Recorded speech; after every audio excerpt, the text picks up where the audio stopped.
को ताड़ना चाहिए। ताड़ना मतलब उसको ठपाक चाहिए, और बेताल नहीं, शास्त्र सिद्धांत के अनुसार, संगीत शास्त्र के अनुसार तभी वो राग प्रकट कर पाएगा, तभी वो बजेगा।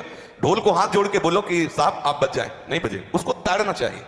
अब ताड़ना शब्द चारों में एक जैसा नहीं लगेगा, शब्द एक ही है ताड़ना, लेकिन ताड़ना के अर्थ अलग अलग हैं। जैसे कनक है, एक ही शब्द है कनक, लेकिन कनक कनक ते 100 गुनी मादकता अधिकाए, वा खाए बोराए जग या पाए बोराए। बोले कनक ही शब्द है।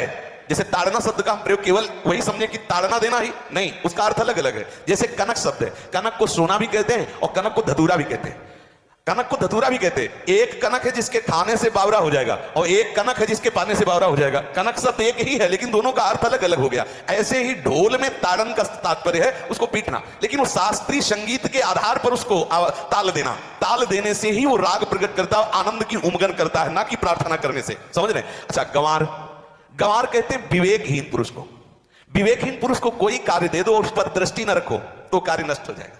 वहां ताड़ने का तात्पर्य उसको पीटना नहीं है, उस अविवेकी गंवार पर दृष्टि रखो।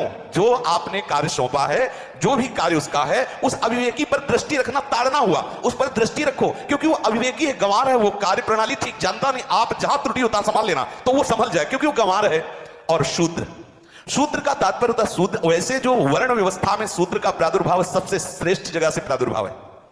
वर्णन आता है, ब्राह्मणोष मुखमाशीत बाहु राजन्यः कृतः उरुदतस् जत वैश्या पदभ्याग्र्यं शूद्रो जायत।